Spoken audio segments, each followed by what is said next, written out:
Brad, how are you? Nice to see you. Yeah, TV. Why don't you Thank sit you. down Sure. here and Sure. we'll get right into things since I think Brad has a game tonight.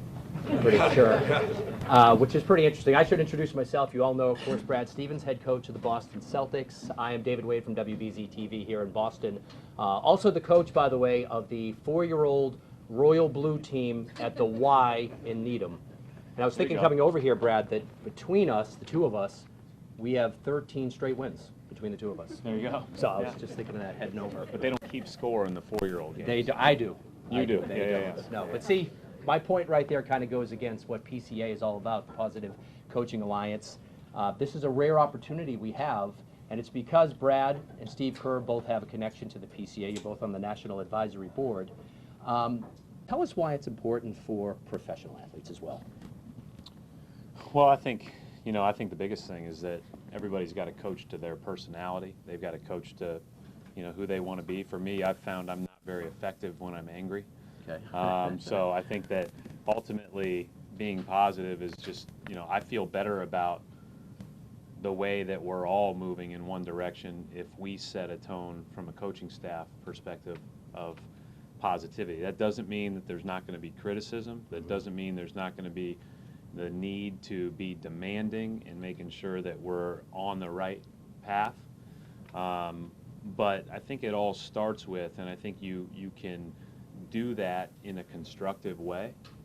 And I think that you also kind of learn how within your personality and within your preparation of how to go about that. But beyond that, it starts with how invested you are in the person, not the player. So I think that you can really coach people and be even more constructively critical if you've shown that you're invested in them as a person. Well, I was going to ask you about that because when Gordon Hayward made his big decision over the summer and he wrote his article in the Players Tribune, he mentioned that during one of his phone calls with you, you had said, I just want to help you make the right decision even if it's not the Celtics, which was either this great, Jedi mind trick, or you actually value your players more as people first and then athletes.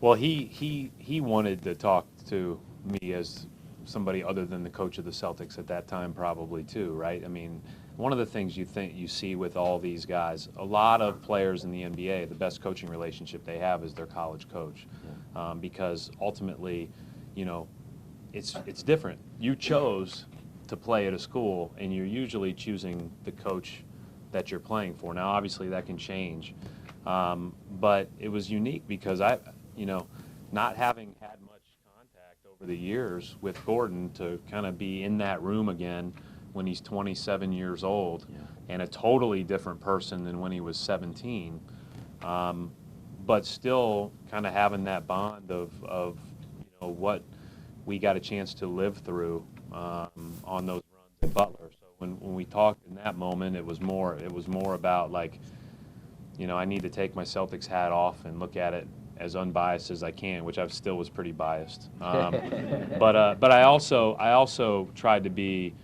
understanding that he was in a very good situation with a very positive coach in Quinn Snyder, and just try to be a listener in that moment.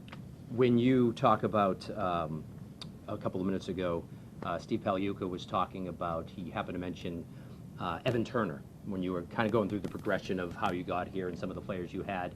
When I hear that name, I think about, which was leading me into my next question, unlocking potential. So just because you made it to the NBA doesn't mean you made it. Evan Turner is that type of player where he's a lottery pick, but maybe isn't quite reaching his potential.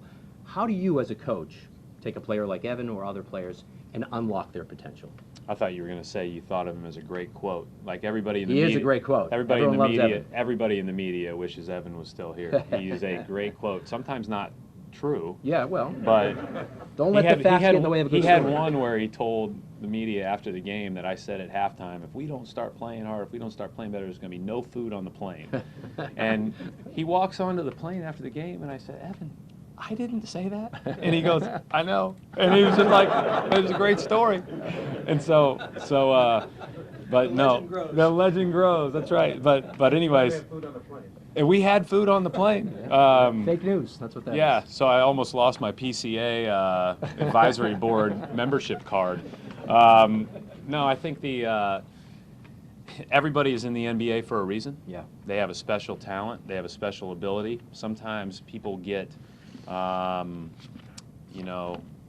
put in a box of what they can't do instead of focusing on what they can.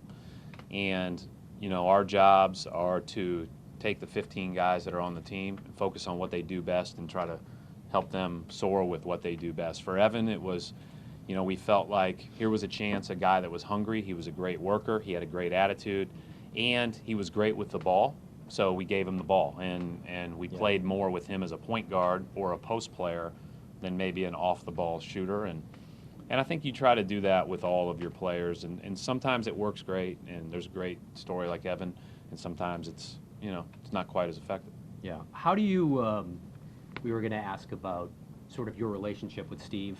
He's running a few minutes late. Apparently he's super worried about you guys. He has a lot of media responsibilities. He's en route. All right. So, well, then let's talk about him while he's not here at You know, first. they actually came, they never do this, but they actually came to the garden last night and practiced. Yeah. Oh, did they Practiced really? here in the garden. Yeah. Trying to find all the dead spots in the We parquet. unfortunately didn't have any video people here, but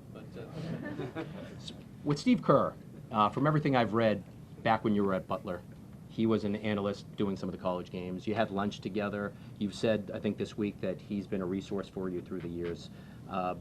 This whole thing is about respecting your rival. Tell us about why you respect Steve as a coach and why you respect the team you're playing tonight. Well, I think anytime I turn on an NBA game, I learn a lot. I mean, it's like going to class every day for me, and that's my studying, right? Yeah. So I watch the film, I try to pick apart what they're doing and try to steal stuff that we can use with our team. And so right then and there, without even knowing people personally, you're gaining a great deal from people you're competing against just by learning what they do. Then getting a chance to know him over the years, I just think Steve's an easy person to get along with. He's got a great way about him. I think the best way that I can explain it, or the best compliment I can give him, is you can see in how his teams play kind of who he is, right? They play with great personality. They love the game. They're smiling. They're sharing the ball. They play really hard. They compete. He's got a great thing going, but I think his personality is a big reason for that. Some of the folks who are in here tonight, and here comes Steve on cue, some of the folks in here are actual coaches, and some of this video will be put on the website. We're done. We're done already. Yeah. What do you say to young coaches out there? What's the one piece of advice that you would give coaches to younger players out there? My piece of advice to younger coaches is what a friend of mine told me early on is be yourself. Coach to your personality again. I think we all have been around successful managers, leaders, coaches, and you want to take what they did and kind of make it happen again. And I think that you have to just stay true to who you are and put your best foot forward, work the right way, let the chips fall where they may. If they don't, I think you can be comfortable with the result if you go about it that way. Why don't we have Steve come on over and join us? Steve Kerr, everyone. How are you, Steve? Good to see you. Steve, David Ray from WBZ TV. How are you? Good, thanks. So we were just talking to Brad a moment ago. He was talking all kinds of trash just before you walked in. So That's how Brad is. glad that didn't get right. awkward. He's always so brash. Right? Yeah. Right? We have 3 minutes for Brad. Okay, let's get one question, Steve, and then we'll go back to Brad. And we were kind of sort of talking about your mantra as a coach. And one of the things I came across for you was, let me see if I can get this right. It's, let me find the right page, joy, mindfulness, compassion, and competition. Those are the 4 things for your team that you try to get across. Tell us about that and how it works for you. So, like Brad, when I got into coaching, I sought a lot of advice from other coaches, and I went and visited Pete Carroll because I always loved watching Pete's teams play. They had this great joy about them. And so I had a lot of ideas, and Pete said to me, well, how are you going to coach your team? And I said, well, you mean like what offense are we? He said, no, I mean, how are you going to coach your team? What's important to you? And I said, well, there's a lot of stuff that's important to me. He said, well, pick 10 principles or ideals that are really important to you, and then narrow it down to 4, and then every day's got to reflect those 4 values. Okay. So, those are really our core values, which a lot of companies have core values, but the key, which Pete talked about a lot was every day has to reflect that. So joy is one of our principles. We try to inject joy and fun and laughter into our practice every day. Competition, we want to keep score of everything. Compassion.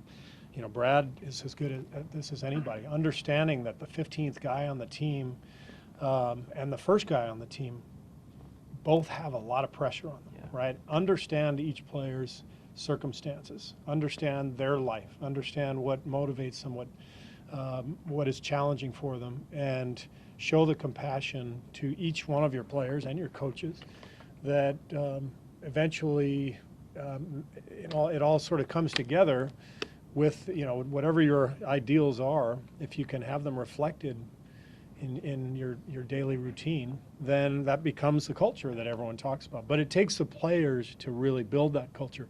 I think you have to instill whatever those values are, and then the players take ownership of the team within that culture, and it grows from there, and that's what makes it fun. I think we have 1 minute left with Brad, so let me just ask you about this. You have this winning streak. You're playing the defending champs.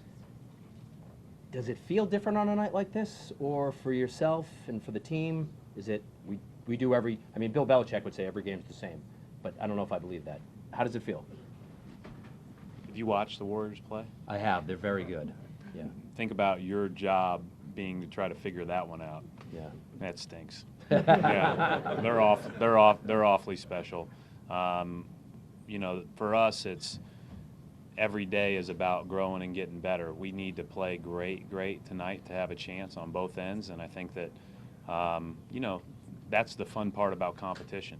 And when you're going up against the best and kind of see where you stand, I think that that's something that everybody in this league wants that. And I think that another credit and a testament to Steve and his team is, and he played on teams like this too, where every night's a Super Bowl for them.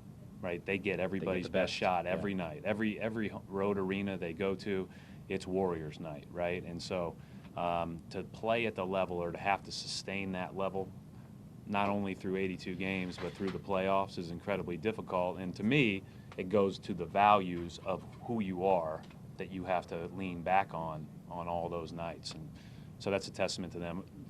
They're the best I've seen. So we got our hands full. Yeah. Well, you guys are pretty good too. Yeah, thanks. Brad Stevens, we're going to let Brad go. We're going to have a few more questions for Steve. Great to see you. Brad Stevens, everyone. Great job. Good luck, Coach. Thank you. Keep in mind, they have a better record than we do, so after all that. Well, Celtics are 13-2. You're 12-3. But you've been rolling lately, and that's kind of gets me into my next question. Defending champs, you start out a little bit slow this year. How do you use, as we talk to some coaches out there, people who will see this video, how do you motivate a team that just won a championship, that just came off the summer, they know it's an 82-game season, they know that they have a long playoff?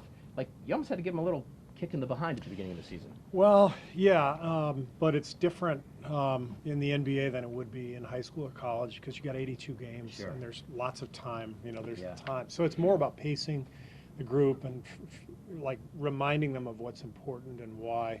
So part of what's important is enjoying the process, right? And the joy that we talk about. It's not fun to turn the ball over and lose games. It's not. Yeah. And so we were 4-3 after 7 games. We were playing poorly, and so it wasn't so much motivate them, kick them in the butt. It was more like, let's be ourselves. Let's go out there and enjoy the process, enjoy the game.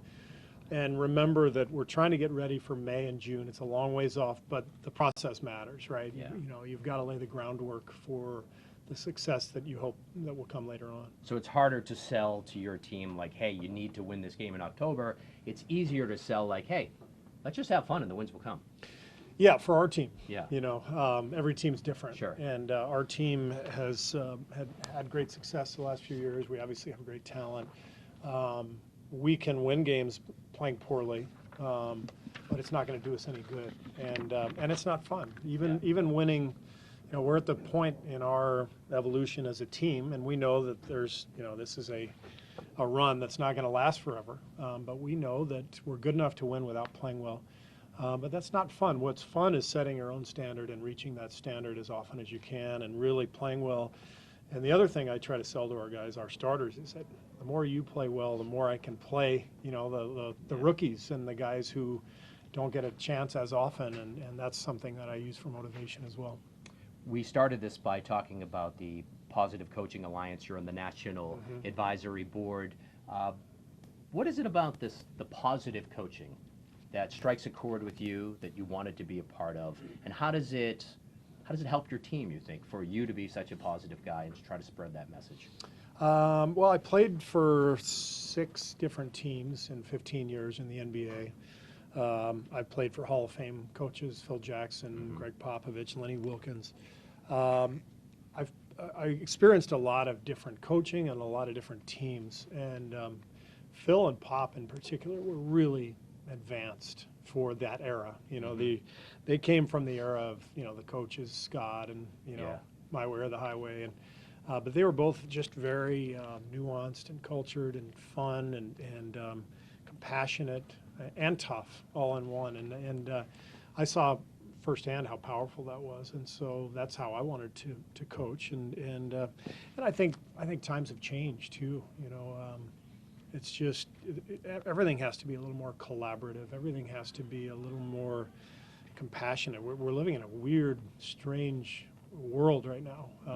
It's hard to function every day without you know, opening the paper and reading about some horror or people screaming at each other and on TV or on the radio or wherever. And you know, we're lucky to live in this little enclave in the sports world. Yeah. We're lucky to do what we do, and so it's important to remind our players of how fortunate they are and to try to provide the best environment that we can for them. I'll ask the same question to you that I asked of Brad. You come in 12-3, they're 13-2. You're defending champs. This maybe is more of a measuring stick from them than it is for you, and yet you want to win and you want to say, okay, yeah, you're not there yet, Boston Celtics. Does the game feel any different for you? It's a 8 o'clock game, it's a nationally televised game, or is this just, guys, let's just keep on the same path and keep winning? It feels different from the standpoint that it's Boston. This is always one of the great stops on the tour in the NBA because of the crowd, because of the history. It feels different because they're, you know, the best team in the league right now. Feels different because maybe we could see them down the road. But the outcome tonight won't mean much come May or June. Bob Myers reminded me yesterday, 2 years ago we went to Cleveland for a similarly hyped game, and we beat the Cavs by 35 points on their home floor in January, and everybody's like, you know, oh my God, this is it, you know, and they beat us in 7 in the finals. So, you know, what happens tonight isn't going to determine anything, but it does feel like a little more electric, a little more fun because of the circumstances. Before you walked in the door, we did have Brad speaking about you, and he spoke glowingly about you, so we might as well return the favor and ask you how you feel about Brad as a coach. You said yesterday, I think, that the Celtics were the team of the future in the East, I think you said, because you're in the West. But obviously, Fine, I'll good? stay here, yeah. My we have 2 team could minutes probably left. All play right, without me. I'll ask you another question then. Advice for young Yeah, coaches. there are coaches here who, you know, younger kids, maybe AAU, maybe it's YMCA like myself. What do you say to coaches out there who, it is getting harder? It does feel like, you know, parents are spending a fortune on sports nowadays. I think that they expect something when they're there at the game. There's this pressure from the parents. What do you say to the coaches out there who are dealing with the parents and with the players? How do they stay sane and still have a good time? Maybe the best thing about the NBA is the parents are not a factor. Well, not on all teams. Well, Just ask Lonzo Ball. yeah. I've never had a parent call me or text me, and I know that's, if you're a high school coach, that's probably your biggest challenge. But I have friends who coach in high school and college, and I've asked them that question, and probably the best answer I got was the very beginning of the season. They have a meeting with all the parents, and they lay it out there. You know, I'm going to play the, you know, who I think is going to help us win. My door's always open, but you know, don't call me after a game. Don't, you know, you're not allowed to practice. Whatever your rules are, you got to lay it out there. But I found as a kid growing up that I developed better and had more fun because my parents never tried to fight a battle for me with a coach, and they hardly said anything. They went to the games and they supported me, but weren't screaming like, keep your eye on the ball. You know, it was just, and that's what I see with youth sports Yeah. today is parents who are being overzealous, putting more pressure on their kids, and then the dynamic that creates with the coach. And it's really a shame. I'd like to see more parents just let their kid develop and figure it out on his own. It's a much better way to learn. All right, well, we're going to let Steve Kerr go as well. And just not that you need this because you're the coach of the defending champs, but my wife knows nothing about basketball. Okay. And I said, I'm interviewing Brad Stevens and Steve Kerr tonight. And she immediately said, Steve Kerr, the guy with the blonde hair who was the guard for the Bulls? I'm like, I don't know how she knew that, so I'm assuming that maybe she has like a crush or something. So there you go. That might Obviously help your Bulls ego fan. for the night. All right. Thanks. Thank you very much. Thank Steve you. Kerr, everyone. Good luck.